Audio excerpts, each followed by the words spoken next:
예, 그러면 시장 분석하면서 투자의 맥 잡아보도록 하겠습니다. SPM의 김영준 대표와 함께합니다. 어서 오십시오. 네, 안녕하십니까. 예, FOMC 회의 결과 이후의 얘기들 좀 해보도록 하겠습니다. 예전 같았으면 뭐 언제까지 금리 동결한다라고 해줘도 시장이 어느 정도 긍정적으로 반응을 해줬을 텐데 지금은 뭐 더 안 나왔어 라는 실망감이 사실 더 큰 것 같고 이후로 실제로 좀 지지부진한 흐름이 그날 나타났지 않습니까? 네. 이거 어떻게 해석해야겠습니까? 예, 그래서 이제 지난주에 이제 말씀을 드렸을 때 언제까지 금리가 저금리가 유지되고 네. 그리고 채권 매입 물량을 어느 정도 할 것인가 맞아요. 이거에 대해서 얘기가 나와야 된다라고 네네. 말씀을 드렸는데 그 둘 중에 하나가 빠져버린 거죠. 그렇죠. 그리고 요 뒤에 이제 다시 말씀을 드리겠지만 채권 발행 일정이 끝난 게 아니거든요. 또 이번 주에도 계속되고 4분기에도 지속되고 그런 상황에서 채권 매입 일정이 안 나오니까 자산 시장 쪽이 불안할 수밖에 없는 거죠. 특히 채권 시장은 지난주에도 말씀을 드렸지만 아슬아슬하게 줄타기 형식을 하는 것 같이 흘러갔는데 지금 채권 매입 일정이 안 나오니까 좀 불안할 수밖에 없는 상황이고요.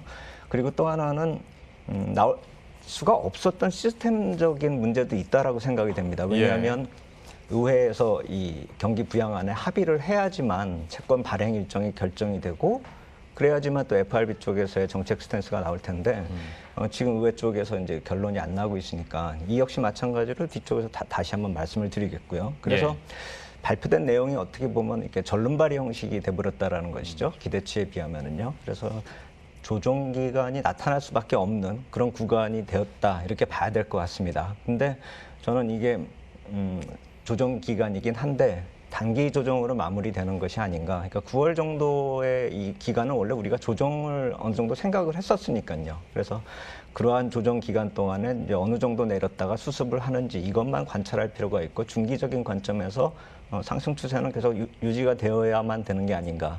그럼 왜 그렇게 보느냐 하면은 FOMC 회의 결과에 이제 금리 쪽만 보고 또 채권 매입 일정이 안 나온 거 뭐 이런 것만 이렇게 시장에서 관심이 많은데 저는 이쪽 FRB 쪽에서 내보낸 그 경기 전망 이거에 대해서도 한번 생각을 해봐야 되는 게 아닌가 해서 FRB 쪽 그 홈페이지에서 그 경기 전망에 대한 자료를 좀 가져왔는데요. 그러니까 가장 우리가 접하기 쉬운 GDP나 고용이나 PC 이쪽이 그 대표적인데요. GDP 같은 경우를 놓고 봐도 지금 물론 2021년이 툭 튀어 오른 모습이 약간 좀 이상하긴 한데 그것이 이제 기저효과가 있으니까 저렇게 모습이 나타나는 것이고 맨 오른쪽에 중기 전망치 이것에 결국에 이제 수렴을 해간다는 것이죠. 저게 2%니까요. 그래서 GDP 같은 경우를 놓고 봐도 이 전망이 위아래 진폭이 좀 커요. 그러니까 마치 우리 주식의 그 일본 같이 생겼지 않습니까? 봉이요. 그러니까 저게 그 참여자들, 그러니까 그 FRB 임원들이 고점과 저점, 높이가 좀 틀릴 수가 있는 거죠. 각자 개인별로요. 그래서 그 저점과 고점을 다 표시한 게 저 파란색 막대기고요. 그리고 가운데 빨간색 선이 그거의 평균가. 그리고 저 봉같이 생겨 있는 것은 그 최고치하고 최저치 뭐 이렇게 3개씩을 빼버린 그걸 나타낸 것이라고 이렇게 얘기를 하는데 하여튼 우리가 중요하게 보는 건 빨간색 선만 보시면 될 것 같아요. 평균값 정도를요. 그걸 이렇게 봤을 경우에 GDP가 과연 나쁜 것인가 하면 아니거든요. 그다음에 고용률을 놓고 봐도 고용률 역시 마찬가지로 툭 튀어 올랐다가 조금씩 내려가고 있는 모습. 그러니까 고용이 좀 안 좋아졌다가 다시 좀 좋아지고 있는 것이 장기적으로 나타나고 있는데 가만히 보시면 빨간색 선은 좀 낮아지고 있지만 최고치를 보면은 올해의 최저치보다 많이 좀 높아지는 것과 또 올해의 최고치하고 내년의 최고치가 거의 유사하기 때문에 실업률이 갑자기 또 높아지게 될 수도 있다라는 것을 나타낼 수가 있거든요. 결국 그렇게 되면은 단기적으로 또 그것도 조정 요인이 되겠죠. 하지만 중기적인 시각에서 놓고 보면은 고점과 저점이 계속 낮아지고 있기 때문에 실업률 역시 마찬가지로 긍정적으로 변화될 것이다. 전망이 된다. 이렇게 보면 될 것 같고 가장 제가 중요하다라고 생각이 된 게 이 PC 인플레이션. 이거는 제가 매달 나올 때마다 제가 가져오는 그건데 이거의 중기 목표치가 어떻게 되냐면은 빨간색 선으로 맨 오른쪽에 보면은 2%가 이미 이제 확고하게 자리를 잡고 있고요. 그것에 맞춰서 지금 차츰 올라가고 있는 그런 형태거든요. 저점을 높이고 고점을 높이고 하는 실업률에 반대되는 그런 모습으로 긍정적으로 이렇게 나타나고 있는데 가장 주가하고 이 PC 인플레이션 그 연동되는 비율이 좀 강하기 때문에 PC 인플레이션이 저렇게 괜찮게 흘러간다라고 한다면 물론 지금 아까도 말씀드렸듯이 변동폭이 있습니다. 고점과 저점이. 그렇기 때문에 당연히 조정이 나타날 수 있고 하락도 나타날 수 있겠지만 빨간색 선이 계속 높아지고 있다라는 선을 감안한다면은 중기 상승 전망을 하는데 어렵지가 않다라는 것이죠. 네. 그래서 최근에 나타났었던 어떤 그런 일들을 해결하는 그러니까 의회에서 합의돼서 뭐 채권 발행 일정이 확정이 되고 그거에 대해서 채권 매입 일정을 좀 확정을 해줬으면은 딱 좋고 더 상승을 할 수 있겠지만 방금 나온 그 표들을 보더라도 올해의 상승이 그렇게 추가적으로 막 탄력을 키울 만한 그런 여건은 아니라는 것이죠. 그래서 이러한 조정이 나타나는 것이 나쁜 것이 아니라 어차피 상단의 여력이 얼마 안 남았다라고 한다면 조정 거친 이후에 상승을 한번 기대하는 것도 낫지 않을까. 일단 단기 조정에 대해서는 우리가 대비할 필요가 있다 이렇게 생각이 됩니다. 그 국채 매입과 관련해서 FOMC 이번에 안 나온 그 내용은 시장에서는 근데 여전히 그 끈을 잡고 기대를 하고 있는 상황인 거죠, 그러면? 그렇죠. 언젠간 나올 것이다라고 생각이 되는데 저는 이번 주에 의회 증언 일정 꽉 차 있고요. 네. 파월 의장도요. 그리고 다른 분들도 그러니까 다른 지역 연방 임원들도 연방 총재들도 뭐 다른 일정들로 해서 계속 의견을 지금 발표할 거거든요. 화요일부터 금요일까지 꽉 차 있다라고 보시면 되는데 발행 일정을 놓고 보면은 우리가 지금 화요일부터 목요일까지 2년물하고 7년물 채권 국채가 발행 일정이 지금 잡혀 있거든요. 한 1,600억 달러 정도 됩니다.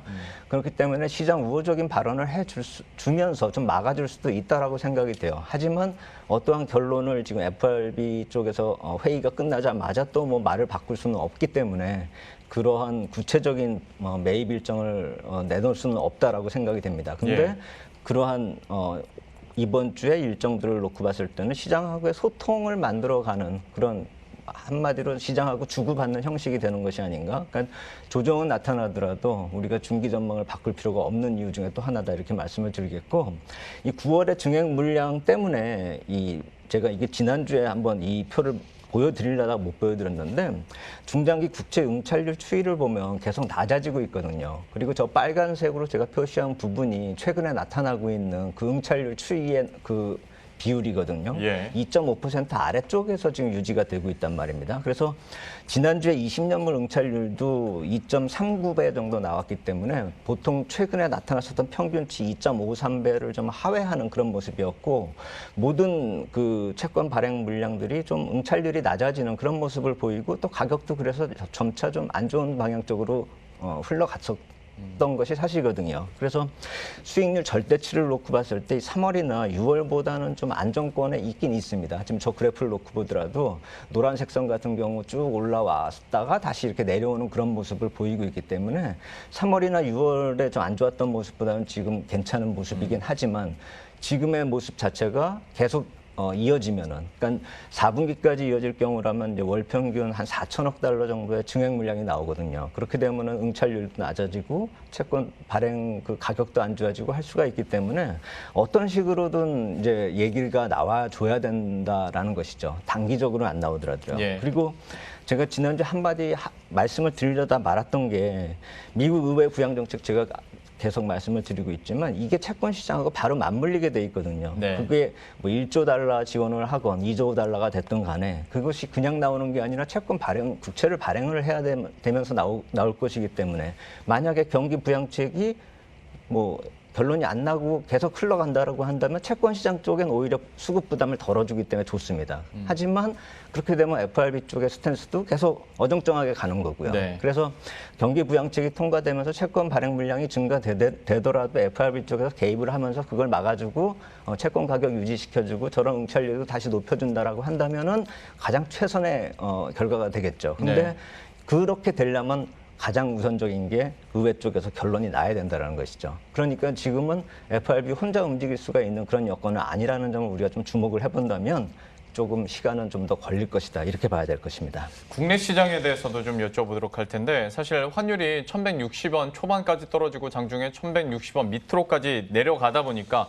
그리고 외국인의 어떤 수급 상황도 완전히 순매수라기보다는 그래도 매도세가 좀 꺾이는 것 같으니 좀 좋아지지 않을까 싶었는데 글쎄요, 희망은 있었는데 참 질문 드리는 이 시점이 양시장은 좀 급락하고 있거든요. 외국인의 매도세도 나오고 있고 좀 이거 어떻게 해석해야겠습니까? 그렇죠. 해외 쪽에 모든 지금 해외 선물 쪽이 하향 쪽이니까 당연히 외국인 쪽에서도 매도가 나올 테고 예. 우리 시장 뭐 그렇게 좋을 수가 없겠죠. 그런데 제가 초반에 말씀드렸었던 그 펀더멘탈 쪽을 놓고 보더라도 이쪽에서 변화가 좀 나타날 수가 있는 것이 아닌가. 이 달러 쪽의 원달러 쪽 흐름이 위안화하고 연동됐기 때문에 우리 자체적인 강세보다도 그렇죠. 중국 쪽에서 나오는 재료 때문에 움직인다 이렇게 해석도 됩니다. 예. 근데 그런 걸 배제하고 일단 그 지금 나타나고 있는 현상만을 놓고 봤을 때는 이 원달러하고 달러 인덱스를 비교했을 때 달러 인덱스보다 원달러가 더 강세를 보이는 시점에서 외국인이 매수세가 들어올 것이다. 전에도 말씀을 드렸지만 오늘은 일단 매도가 나오더라도 지금 상관관계 지금 표에 나타나듯이 달러 인덱스보다 원달러가 좀 더 강했었던 그 시기를 본다면은 항상 외국인이 매수가 들어왔었던 점을 우리가 좀 생각을 해봐야 된다는 것입니다. 네. 저 표를 제가 왜 만들었냐면은 그냥 원달러가 강세 보인다고 해서 그러니까 저 파란색 선이 원달러거든요. 저게 하향한다고 그래서 외국인이 매수세를 한다는 게 아니란 걸 말씀을 드리려고 가져온 겁니다. 달러 인덱스가 빨간색이고 파란색이 원달러거든요. 근데 코스피 노란색이 올라갔었던 구간을 제가 따로 표시를 했습니다. 세 네. 구간입니다. 저게 첫 번째 구간이 2010년부터입니다. 저게 2010년부터 2011년 사이에 나타났었던 그 모습이고 그 다음이 2017년 우리가 박스피를 돌파하고 난 후에 한 2년가량의 흐름이고 그 다음이 이번입니다. 그 세 번의 경우가 다 과거에 두 번하고 지금 나타나는 한 번의 그 경우 이 세 번의 경우가 저 빨간색 달러 인덱스가 하락하면서 그러니까 달러는 약세를 보이고 원달러는 상대적으로 더 강세를 보이는 흐름이 나타나는 구간에서만 코스피 지수가 상승을 했고 과거 이번에는 외국인 매수세가 아직까지 안 들어오고 있지만 과거 두 번의 경우는 외국인 매수세가 확실하게 들어왔었던 두 시기라는 것이죠. 네. 그래서 달러 인덱스는 글로벌 유동성을 뜻하는 것이고 원달러는 펀더멘탈의 변화라고 이렇게 모습을 이해를 하시면은 달러 유동성이 많아지면서 글로벌 유동성이 많은데 한국의 펀더멘탈이 좋아지니까 매수세가 들어온다. 이렇게 해석이 가능한 것이죠. 그래서 왼쪽에 저 표 기간 동안에 왼쪽에 박스권 기간 동안에 외국인 매수세가 들어온 것이 5조 5천억이고요. 그리고 중간에 저 박스피로 흘러왔었던 저 중간에서는 거의 뭐 외국인 매도가 뭐 들어왔다 나갔다 그렇게 했었고 방금 전에 동그라미 쳤었던 그 두 번째 박스권 거기가 2조 5천억 달러가 매수세가 들어왔었고요. 그리고 맨 오른쪽 지금 아직은 좀 들락날락하고 있는 그런 상황이라는 것이죠. 그래서 저러한 원달러 흐름하고 달러 인덱스를 놓고 봤을 때는 지금 뭐 이렇게 엇갈렸다가 매수했다 매도했다 하는 그런 외국인 모습이 나타나고는 있지만 수급 쪽에서 좀 반전이 나타나거나 좀 긍정적인 변화가 나타날 그 가능성이 점점 커지고 있다는 점을 좀 볼 필요가 있다라는 것이죠. 그래서 단순히 그 수급만 저렇게 들어왔다라고 하면은 좀 답이 안 나올 텐데 제가 OECD 경기 선행 지수를 놓고 딱 보면은 그 기간 동안에 예. 변화가 나타났었던 거 우리가 인식을 할 수 있거든요. 네. 그래서 저러한 OECD 경기 선행 지수가 지금도 변화로 긍정적인 변화가 나타나고 있다는 점을 감안한다면 예. 과거 두 번 사례하고 비슷하게 수급이 변화될 가능성이 크다 이렇게 보는 게 맞겠습니다. 큰 그림에서의 경기 흐름들을 짚어드렸습니다. 좀 시장에 대한 확신을 얻는 데 도움이 되셨으면 좋겠고요. SPM의 김영진 대표와 함께 했습니다. 오늘 저희들도 함께 그냥 인사드리도록 하죠. 좀 시장이 많이 빠지고 있는데 각 시장별 개별 종목에 대한 전략들은 저희가 빨간 상승의 맛 2부 통해서 맞춤 전략 세워드리니까요. 오늘 시장 최대한 방어 잘 하시면서 마무리하셨으면 좋겠습니다. 저희들은 내일 이 시간에 또 새로운 전략과 종목 들고 다시 찾아뵙도록 하겠습니다. 시청해주신 여러분 고맙습니다.